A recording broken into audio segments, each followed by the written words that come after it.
Coming up, the University of Iowa Center for Intellectual Freedom faces some hurdles in its first semester. A scare in Carver, how the Hawks came away with a single-digit win. An Iowa comedian to return to the Angler. Things are starting to defrost just a little bit. I'll have your full forecast and weather. All that and more. Coming up right now on DITV.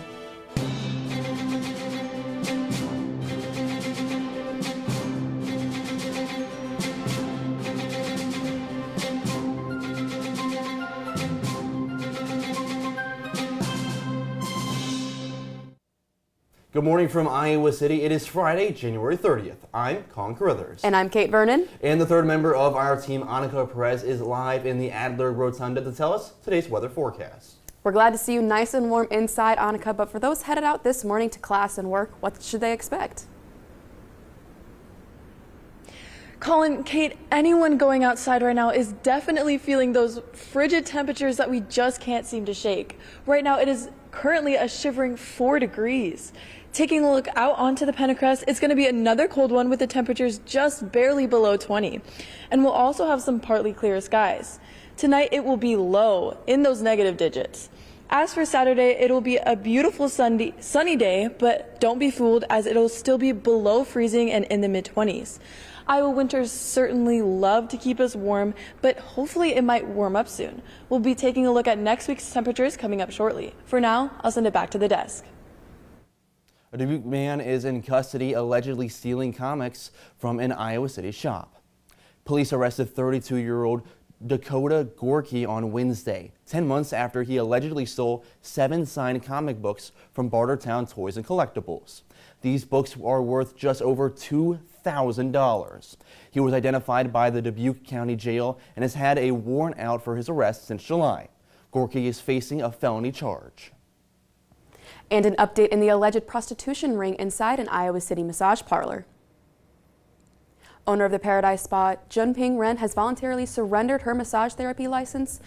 Ren and her husband are facing multiple charges after investigators allegedly found illegal sex acts taking place at their spa. A trial has not been set. We have breaking news on the status of the next Federal Reserve chair. We have DITV's Ryan Lynch live in the newsroom with the latest. Ryan?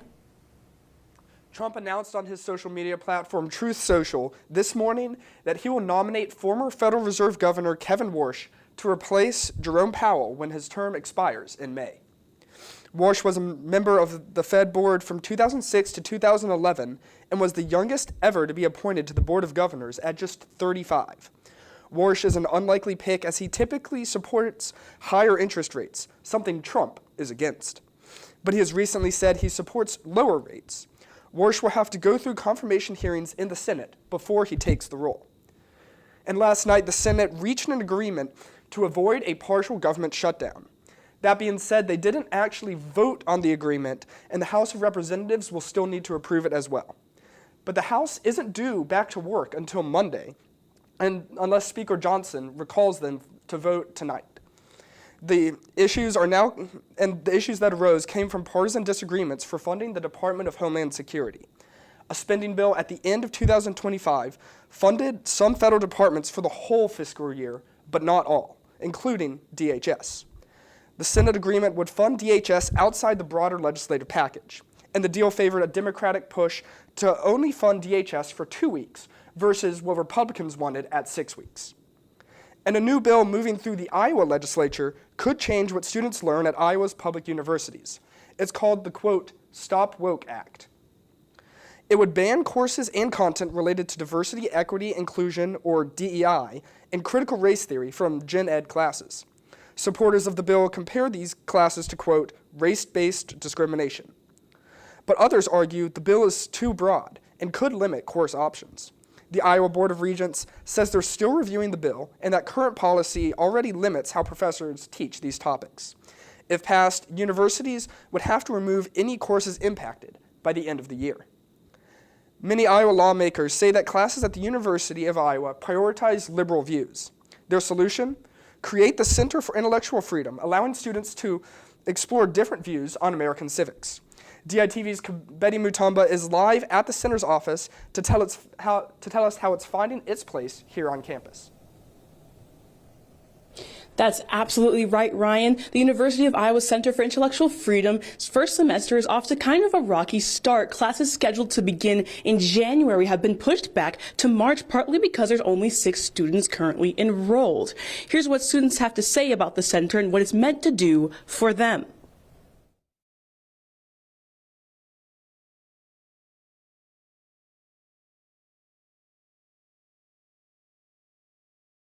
Called a bold new chapter on its website. But for this chapter to start, students need to help turn the page. I asked several students if they had heard of the center, and most of them said, "Have not." I honestly have not. No, I have not. I have not. But when I explained it to them, they thought it was a great idea. I've always felt like conservative views or right-wing views are more shunned or not as accepted.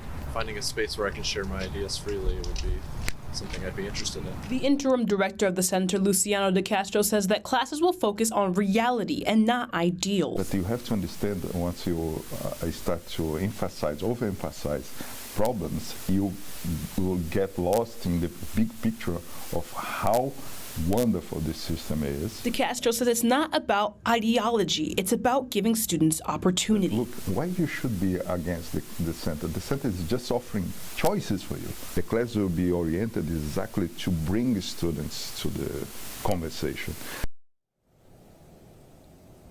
And this semester, the center is offering 2 classes, Political and Economic Institutions in the United States and American Culture and Values. With less than 2 months until those classes are scheduled to begin, Director De Castro has some advertising to do, but he's confident that students will jump on board. I'll send it back to you guys in the studio.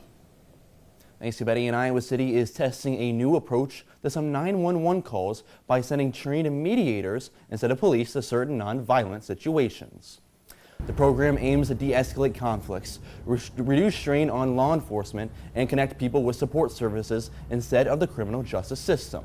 It allows dispatchers to send calls such as neighbor disputes or welfare checks to unarmed mediators trained in conflict resolution.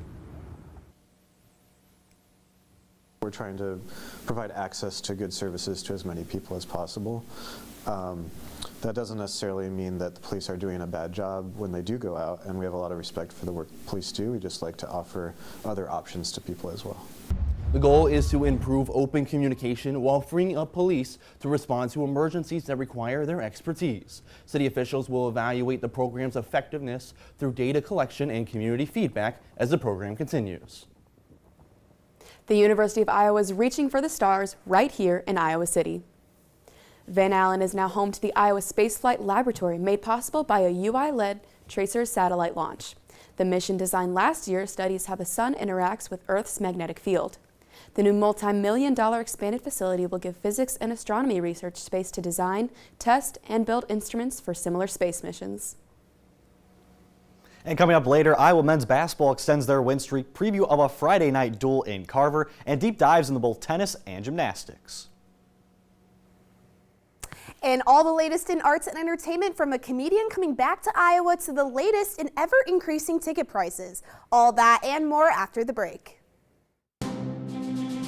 Stories occur every day, and here at DITV, we've got you covered with up-to-date news and politics. We are anxiously waiting for those votes for not only the national election, but here in District 1. Community members protest and stand for science. Keeping highlights and scores with Hawkeye Sports. Advancing to the quarterfinals, Iowa looks to boost their overall placement and their way into the semis. It's Iowa's second road win of the season, first since September 21st.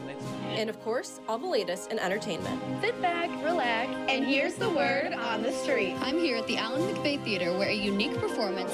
Here at DITV, we've got a crew bringing you all the stories from across the nation and right here in your backyard. From the Iowa State Fair. In Nashville, Tennessee. From downtown Iowa City. From Carver Hawkeye Arena. And bringing all the coverage straight to you live on Monday, Wednesday, and Friday mornings. Around the University of Iowa and Iowa City community, we have the stories that matter to you here at DITV. Welcome back to DITV, your spot for Iowa City news. But before we get back into it, let's take a look back with Annika for the forecast for the week ahead. Thanks, guys. And it currently looks like we are finally getting out of those negative temperatures a tiny bit from those ones last week.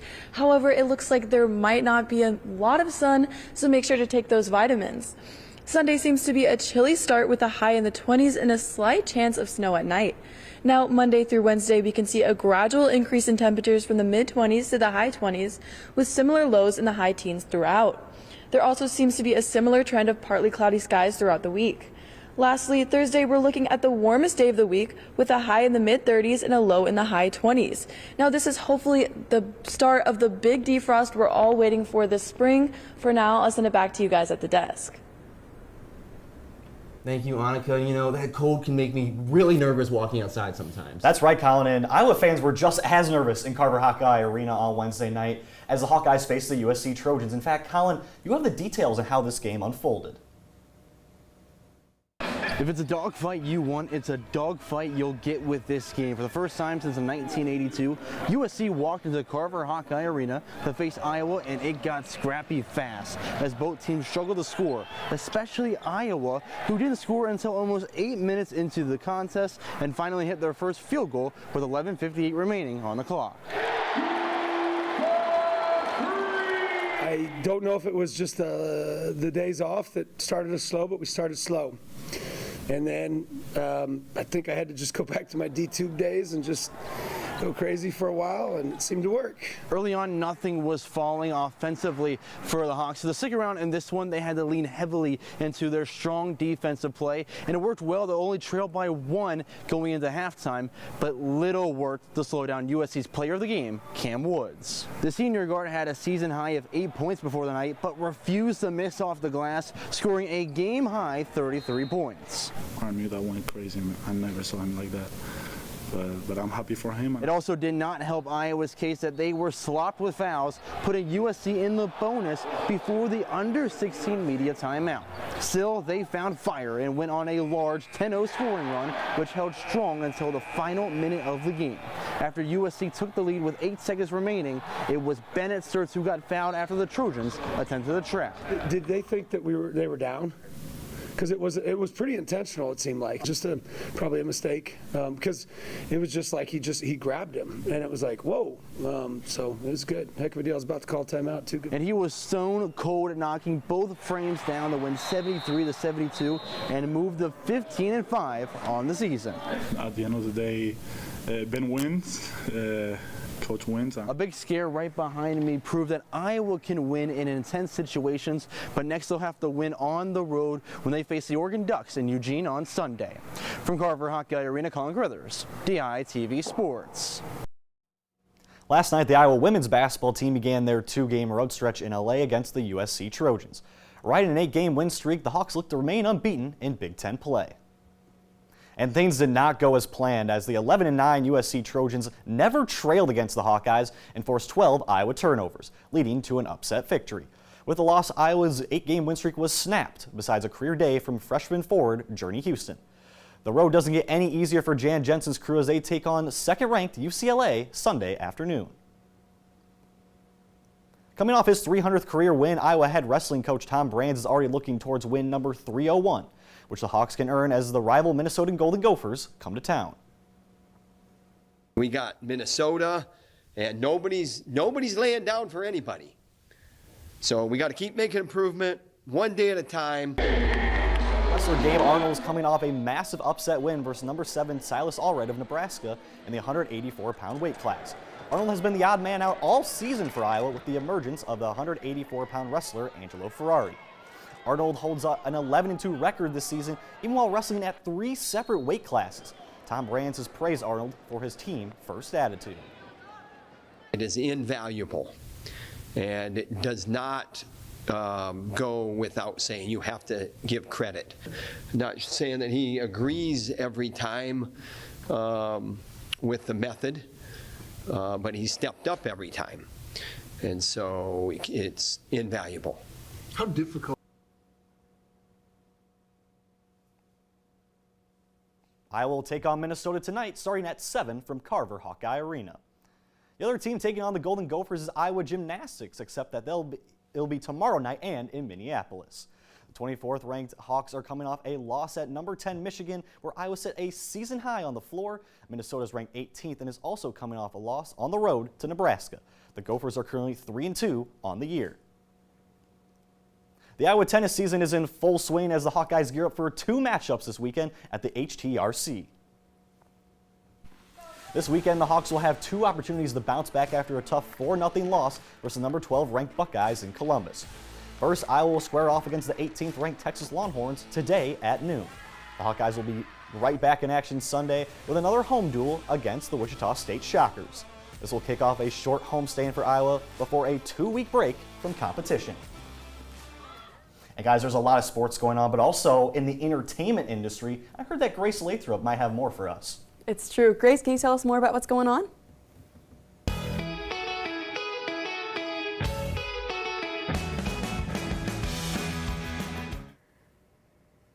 Welcome back to another segment of The Vibe. We are so back, and I'm so excited for this upcoming semester filled with arts, culture, and good vibes ahead. To start off, an Iowa native and alumni turned comedian is returning to his home state next week. That's right, Tom Arnold will be at the Englert Theater next Friday, exactly 1 week from today, as a part of his My Crazy Ex-Wife tour. Arnold is originally from Ottumwa, Iowa, and this will be his first performance in 15 years here, but his love for the great state is still as strong as ever. In a recent interview, Arnold talked about what this specific performance means to him. It's more personal, of course. It's great to be from Ottumwa, Iowa, and it's great to have gone to the University of Iowa and to have worked at a meatpacking plant, you know, to save money so I could go to the University of Iowa. I mean, it's a pretty unique thing. His tour covers topics from his personal life, including what it's like being a single dad, his 4 ex-wives, and life in Hollywood. Although many of these topics span from years ago, for Arnold, there's no time like the present to tell these stories. I wanted to talk about my life now, you know, and I'm a single dad. I have 4 ex-wives. I want to talk about what that's like. So I thought, well, whenever things happen in my life, I want to be the one that talks about it. And some unfortunate things happened when I was growing up there, and I want to be the one talking about it. And, you know, I think that's the power you have when you have a microphone. You can find more information about Tom Arnold's tour and tickets to see his show at the Englert by using the link below. And speaking of tickets, a certain rock star returned to Capitol Hill on Wednesday to discuss the issue of increased ticket prices for live events. Kid Rock spoke on behalf of all artists who rely on platforms like Ticketmaster to talk about ideas he has to combat rising prices and scammers. I'm here because hardworking Americans who love live music deserve better, and because artists deserve control over their own work. No artist should be forced to sell their tickets without a say in who sells them and how they are sold. Kid Rock offered multiple solutions to lawmakers to solve this issue, like allowing artists to control who sells their tickets and how. He also suggested capping the prices on resale tickets to ensure that all fans, no matter their economic background, can attend events. And the University of Iowa Theater Department is producing another art show at the Theater Arts Gallery series. Stained Glass is set in the early 2000s in a prestigious all-boys Catholic school. It follows a new student whose life gets turned upside down when he develops a strong friendship which forces him to combat his identity, his past, and consequences of fear. The performances will take place through the weekend and in the Allen McBay Theater. This is a free event, however, you must obtain a ticket at the door as seating is limited. And for our Feel Good Friday story of the week, I am so happy and excited to announce that Bridgerton Season 4 has been released on Netflix. Don't get too excited yet because only the first half of the season has been released, and unfortunately we will have to wait until February 26th to see how it ends. This season takes on the romantic journey with Benedict Bridgerton as the main focus. The season has a Cinderella feel to it, and although it has got mixed reviews so far, I have high hopes that it will be just as good as the last 3 seasons. I definitely know how I'll be spending my weekend, but thank you so much for joining us on another segment of The Vibe. I'll see you next Friday, and I'll send it back to you guys at the desk. Thank you for watching us online or listening on KRUY 89.7 FM. We are here live from Iowa City every Monday, Wednesday, and Friday at 8:30 a.m. and online anytime at dailyiowan.com. For all of us here at DITV, thank you for spending your Friday morning with us. We'll see you again Monday morning right here on DITV.